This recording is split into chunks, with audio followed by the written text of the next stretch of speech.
Hey community, welcome back to our YouTube channel Tech Begin. And today is day 2 of learning database management system. And here is today's topic. The first one is entity relationship model. Entities and entity set. An entity is a real world thing which can be distinctly identified like a person, place, or a concept. It is an object which is distinguishable from others. If we cannot distinguish it from others, then it is not an object but not an entity. An entity can be of two types: tangible entity and intangible entity. Tangible entities are those entities which exist in real world physically. For example, person, car, etc. Then coming towards intangible entity. Intangible entities are those entities which exist only logically and have no physical existence. Example, bank account. Then entity set.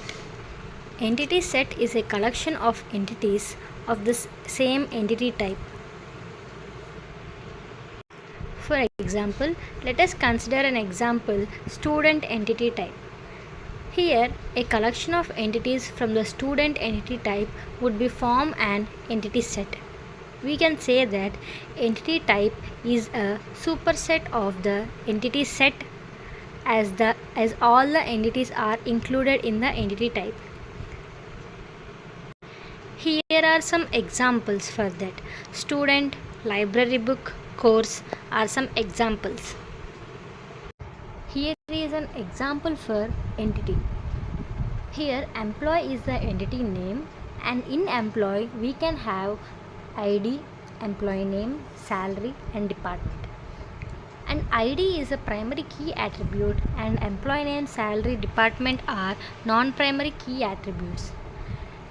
We call ID as primary key attribute because ID cannot be repeated twice or thrice.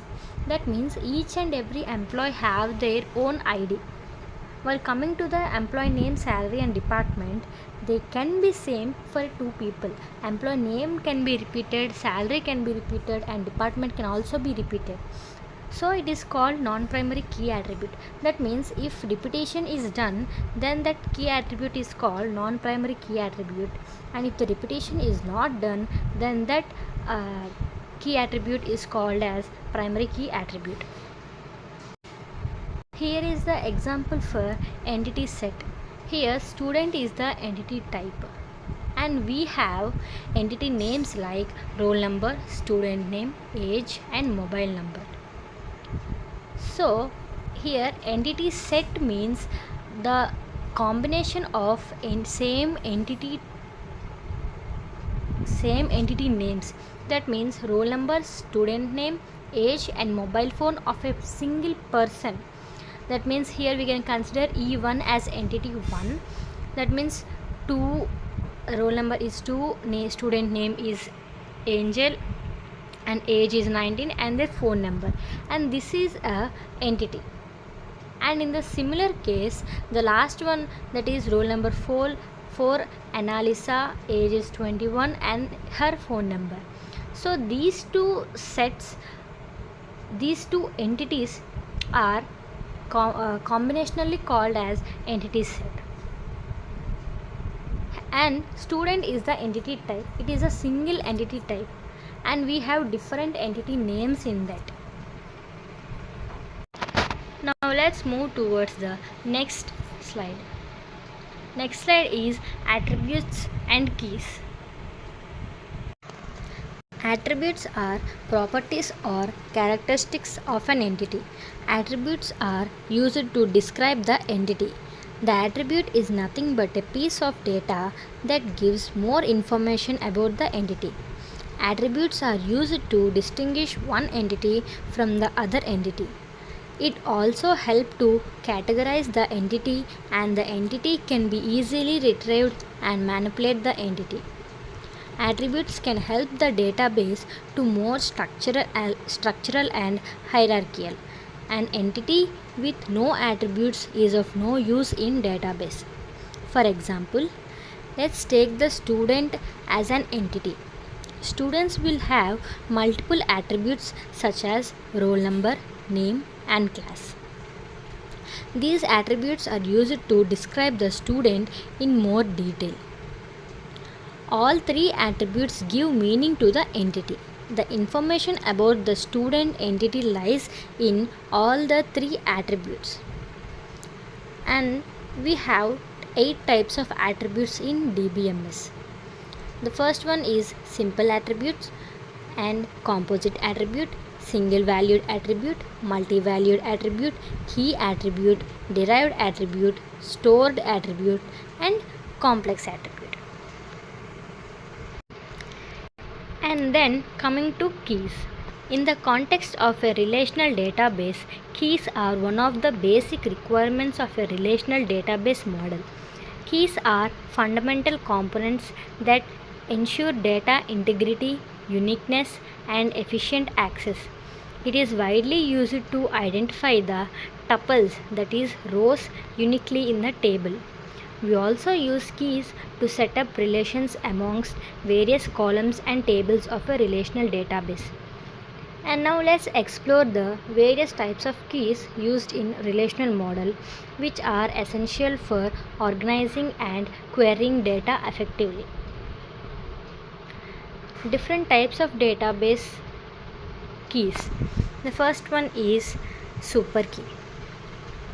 A superkey is a group of single or multiple keys that uniquely identifies rows in a table. It supports null values in a row. And then candidate key. The minimal set of attributes that can uniquely identify a tuple is known as candidate key. For example, student number in a student relation. A candidate key is a minimal superkey, meaning it can uniquely identify a record but contains no extra attributes. And the next one is primary key. There can be more than one candidate key in a relation, out of which one can be chosen as a primary key. For example, student number as well as student phone are candidate keys for relation student, but student number can be chosen as the primary key. A primary key is a unique key, meaning it can uniquely identify each record in a tuple. It must have unique values and cannot contain any duplicate values. A primary key cannot be null, as it needs to provide a valid unique identifier for every record. A primary key does not have to consist of a single column. In some cases, a composite primary key, that is, made of multiple columns, can be used to uniquely identify records in a table. And the next one is alternate key. An alternate key is a candidate key in a table that is not chosen as a primary key. In other words, all the keys that are not selected as the primary key are considered alternate keys. An alternate key is also referred to as a secondary key because it can uniquely identify records in a table just like the primary key. An alternate key can consist of one or more columns that can be uniquely identify a record, but it is not the primary key. For example, student name and address are the alternate keys. Then the next one is foreign key. A foreign key is an attribute in one table that refers to the primary key in another table. The table that contains the foreign key is called the referencing table, and the table that is referenced is called the reference table. A foreign key is in one table points to primary key and another table, establishing a relationship between them. It helps connect two or more tables, enabling you to create relationships between them. This is essential for maintaining data integrity and preventing redundancy. For example, door number is a primary key in department table and a non-key in employee table. And next one is composite key. Sometimes a table might not have a single column or attribute that uniquely identifies all the records of the table. To uniquely identify rows of a table, a combination of two or more columns or attributes can be used. It still can have duplicate values in a rare cases. In a relational database, keys are essential for maintaining data integrity and ensuring efficient access to records. Understanding the different types of keys, superkey, candidate key, primary key, alternate key, foreign key, and composite key, is crucial for designing robust and well-structured databases. Now let's move towards the next slide. The next slide is about relationships and cardinality. Relationships in dbms. A relationship in a database presents an association or connection between two or more entities, that is tables. Relationships help in organizing and retrieving related data efficiently. They allow you to link information from different tables that are logically connected. Example, in a library database, a relationship exists between the books table and the authors table. This relationship is established because an author can write multiple books and a book is typically written by one author. Then, cardinality. In database management, cardinality represents the number of times an entity of an entity set participates in a relationship set. Or we can say that the cardinality of a relationship is the number of tuples in a relationship. Types of cardinality in between tables are one-to-one, one-to-many, many-to-one, and many-to-many. First one is one-to-one. In this type of cardinality, mapping an entity in A is connected to at most one entity in B, or we can say that a unit or item in B is connected to at most one unit or item in A. Let's see some examples and discuss in detail of different types of cardinalities. This is the first one, and one-to-one type. In this type of cardinality, mapping an entity in A is connected to at most one entity in B. As we can see in this table, or we can say that one unit or item in B is connected to at most one unit. And this is the example. In a particular hospital, the surgeon department has one head of department. They both serve one-to-one relationships. Then the next one is one-to-many. In this type of cardinality, many mapping an entity in A is associated with any number of entities in B, or we can say that one unit or item in B can be connected to at most one unit or item in A. For example, in a particular hospital, the surgeon department has multiple doctors. They serve one-to-many relationships. And the next one is many-to-one. In this type of cardinality, mapping an entity in A is connected to at most one entity in B, or we can say a unit or item in B can be associated with any number 0 or more of entities or items in A. Here is the example. In a particular hospital, multiple surgeries are done by a single surgeon. Such a type of relationship is known as many-to-many, many-to-one relationships. And the last one is many-to-many relationship. In this type of cardinality, mapping an entity in A is associated with any number of entities in B, and an entity in B is associated with any number of entities in A. Here is the example. In a particular company, multiple people work on multiple projects. They serve many to many relationships. The appropriate mapping cardinality for a particular relationship set obviously depends on a real world situation in which the relation set is modeled. If we have cardinality 1 to many or many to 1, then we can mix relation tables with many involved tables. In conclusion, cardinality in dbms plays a crucial role in understanding the relationships between tables and uniqueness of data within columns. By measuring the cardinality, database designers can optimize the performance and integrity of a system, ensuring efficient storage, retrieval, and management of data.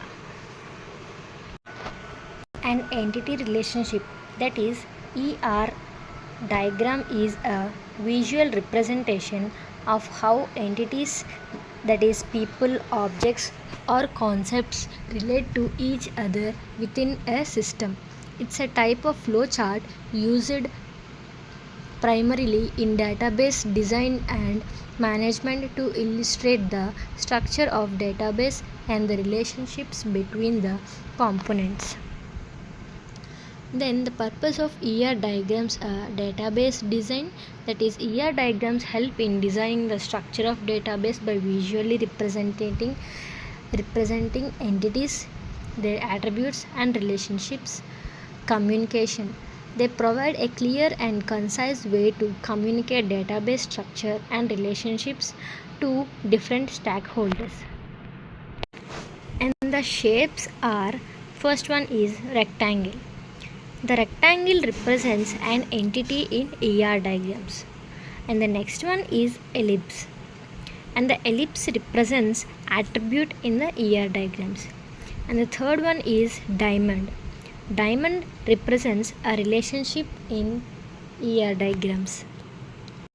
And the next one is line. The line connection connects between entity and attribute or relationship in ER diagrams. And the next one is double ellipse. Double ellipse represents multi-valued attributes in ER diagrams. And the last one is dashed ellipse. Dashed ellipse are used to represent derived attributes in the ER diagrams. Not only this, there are some other, that is double ellipse.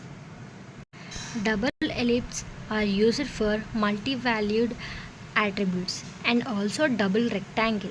Double rectangle are used for weak entity, and double diamonds are used for weak entity relationships. And if we have a line inside the ellipse, then it is a primary key. It represents key attributes or single valued attributes. Now let's move towards the next slide. The next slide is about mapping ER to tables. First, convert each entity to table. Converting ER diagrams to table. After designing an ER diagram is converted into the tables in relational model. This is because relational models can be easily implemented by RDBMS like MySQL, Oracle, etc. So we should follow the rules. Rule number 1. For strong entity set with one simple attributes. A strong entity set with one simple attribute will require only one table in relational model. Attributes of the table will be the attributes of the entity set. The primary key of the table will be the key attribute of the entity set. Rule 2. For strong entity sets with composite attributes. A strong entity set with a number of composite attributes will require only one table in relational model. While conversion, simple attributes of the composite attributes are taken into account and not the composite attribute itself. Then rule 3. for strong entity set with multi-valued attributes. A strong entity set with a number of multi-valued attributes will require two tables in relational model. One table will contain all the simple attributes with primary key. One table will contain the primary key and the multi-valued attributes. And the rule 4 is translating relationship set into a table. A relationship set will require one table in the relational model. Attributes of the table are primary key attributes of the participating entity set, its own descriptive attributes if any. Set of non-descriptive attributes will be in the primary key. Note that if we consider the overall ER diagram, three tables will be required in translation model. Rule 5 for binary relationships with cardinality ratios. The following four cases are possible. Case 1 is binary relationship with the cardinality ratio m:n, and the case 2 is binary relationship with cardinality ratio 1:n. The third case is binary relationship with cardinality ratio m:1, and the fourth case is binary relationship with cardinality ratio 1:1. So we can do in all the four cases. And the last one and the next one is rule 6 for binary relationship with both cardinality constants and participation constants. Cardinality constants will be implemented in discussed in rule 5. Because of the total participation constraint, foreign key acquires not null constraint, that is now foreign key cannot be null. And the last rule is rule 7 for binary relationship with weak entity set. Weak entity set always appears in an association with identifying relationship with total participation constraints. Now let's move towards the next slide. Practice library management systems. The entities like book, student, issues are some entities in a particular table, and the attributes inside the table are book ID, title, student ID, name, issue date. These are some attributes inside the table which we considered earlier, and the relationships are student, issues, book. So design a ER model for this relationship student, issues, book. And then the next slide. It is also a practice sheet. Student course enrollment system. The entities inside this table are student, course and enrollment. So these are the entities for student course table, and the attributes inside this table are student ID, course ID and enrollment date. So keep these attributes inside the table, and the relationship we want to draw is student enrolls in course. So this is the relationship, and I am giving you that this is the practice sheet and you should draw the ER model.